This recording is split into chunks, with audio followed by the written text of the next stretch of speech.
let's spice things up a little bit. All right. Let's do it as a roundtable. Oh, and welcome in okay. Kyle Fetterly. Kyle, also. all right. We'll surprise Tim. What an honor for the guy who he works with every day to join us. Kyle, good hearing from you. All right, we'll pose it to both of you then. You come in 3 straight losses into the ACC tournament. The world is caving in if you're a Syracuse Lacrosse fan. How did they turn it around?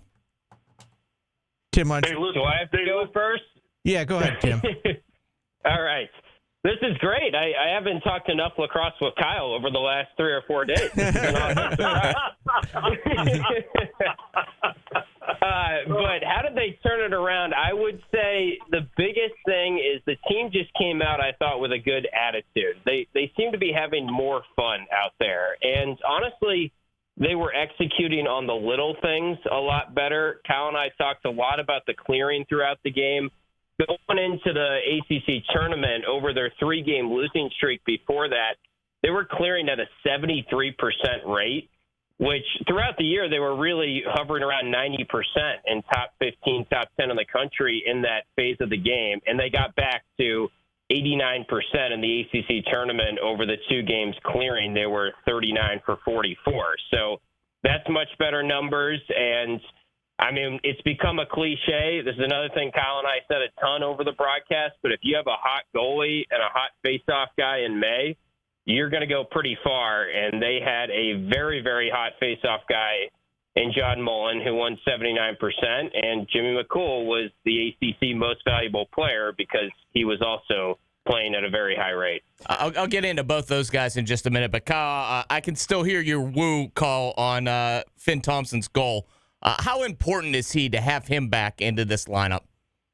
He's mega important. So the reason I say that is you'll find no one more craftier around the crease than Finn Thompson. He can pick up what we call the garbage goals, which are rebounds that come from, the goalie making a save but can't control the rebound. He can also got a variety of shots through the legs, around the back, all that stuff. And he's very smart when what we call cutting to the cage. He finds openings, and Spallina is always looking for him. When he's behind an X, Spallina's looking for number 23. Where is he? Because he can cut from diagonal, straight down, adjacent, whatever. And he's very crafty at that. He knows where the openings in the defense are going to be. And if Spallina can see him and get him the ball, it's going to be a great shot or a goal, one or the other. Well, when you look at, you guys both touched on Jimmy McCool and John Mullen, and I want to touch on Jimmy a little bit. Coming in, it wasn't like he was playing teams that were awful. You're facing the top scoring team in the country in Cornell. They lit him up for 17. You got North Carolina and Duke in that mix in those 3 losses. Did you see anything different in these 2 games out of Jimmy? You could be positive coming in to the NCAA tournament. Well, I don't think it was really so much Jimmy as it was we own the ball. I mean, that's the thing. Johnny Mullen kept giving us the ball. I mean, he 21 out of 26 against Notre Dame, and then 13 out of 17 against Duke. And so the bottom line was before that we were playing around 500. 50% at the face-off X. And honestly, when a team in lacrosse, there's only so much you can do on the field. So the bottom line is the more a team has the ball, the more they can figure out the defense and get quality shots off. And that's what was happening. We were getting quality shots against Notre Dame out there because Johnny Mullen was winning 21 out of 26. And that's what it really comes down to. Now, that, of course, converse to that, your goalie isn't seen as many shots. However, in this case, he did see 20 of them, and he made, more than 20, but he made 20 saves. So, I mean, it's a combination, I think, of a bunch of things. But, Notre Dame's got a great scoring team. They really do. But for whatever reason, Johnny Mullen, Jimmy McCool, the defense, the offense, I think it was more or less we just match up better with Notre Dame than we do some other teams in this country. What makes Cornell so great is they have probably the best attack line in the country. And probably you'd have to go back to like the 90s as far as what I remember as having an attack line that good. You know, when you go with Hubbard and Hess and all those guys. So, I mean, unbelievable. Tim, I hear the coaches saying that this team's getting healthy at the right time. And in baseball terms, is this kind of like a good trade deadline? Are they getting better now with all the players coming back, and they'll have a better chance in the postseason?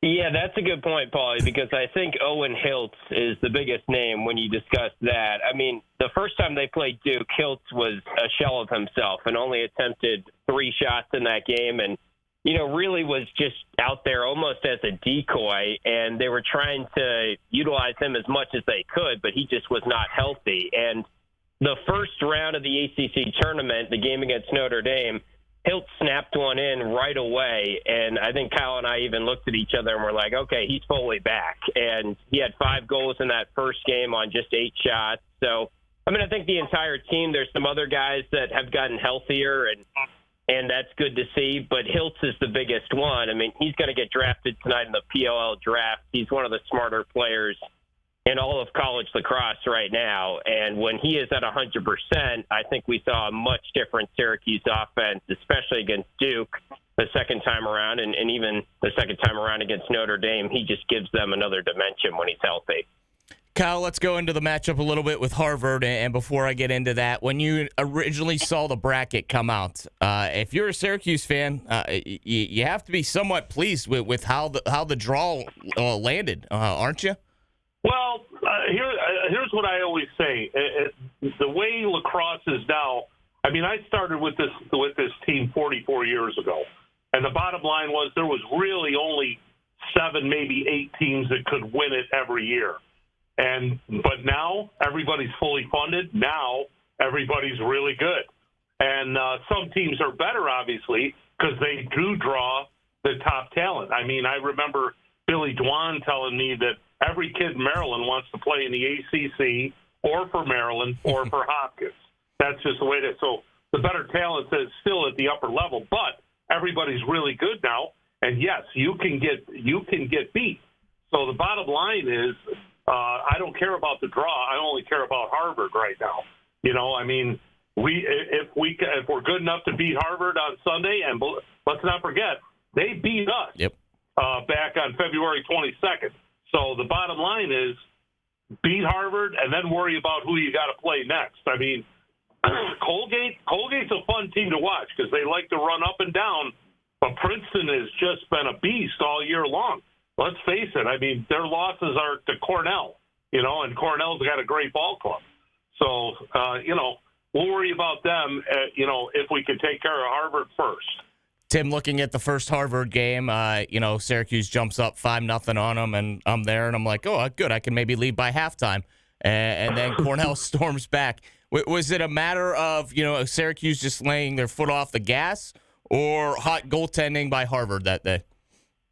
Yeah, my story of that, Mario, is even better. I was flying down with our women's basketball team, and Jack Gordon was filling in for me. And when we took off, it was 5-0 Syracuse. I was listening to Kyle and Jack. There were tons of woos early on. Everything was good. And then we landed, and I got Wi-Fi, and I put them back in my ears, and they were talking about the backup goalie being in, and it was 11-10 Harvard. And I was like, what how long were we in the air? How does this even happen? So, very strange game when you look at the stats and everything. It's been talked about a lot, but that was the game where John Mullen went 28 for 31 personally. The team was 28 for 32, winning the faceoff. So, I mean, I would expect Syracuse is going to get a lead in this game, and they're going to be very good at the faceoff X and have the possessions.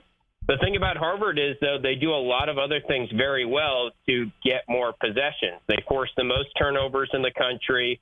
They have the 3rd most efficient offense in the nation, and Jimmy McCool really had his one bad game against Harvard, and I think some of that is he's going up against a lot of guys that he grew up playing with and were high school buddies of his because he's from the Boston area. So it'll be interesting how he kind of responds, but I expect Syracuse to get a lead. I think the conversation might come down to how well do they take care of the ball and how well do they play with that lead? Because, we saw them with the lead throughout much of the second half against Duke, and they've at times sort of struggled balancing that line of still taking quality shots but not getting too patient and not being a little too much stall ball in the second half when you are leading.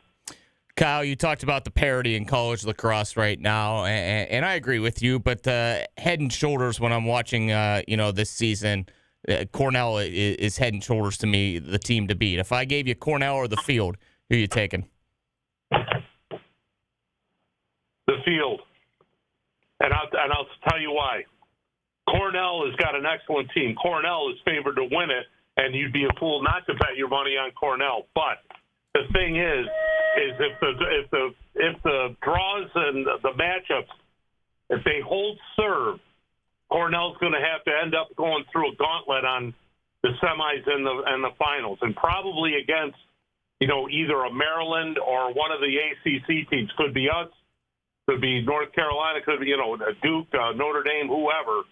And when you have to play, and everybody has to, by the way, is in this same boat. When you got to play that caliber of team every single, from the quarterfinals on, your chances get less and less of winning, even when you're great. Because when you're number one, you're favored. Yeah. Everybody's on top of you. There is a target on your back, And not that you wouldn't get everybody's best game. It's the playoffs. Of course you do.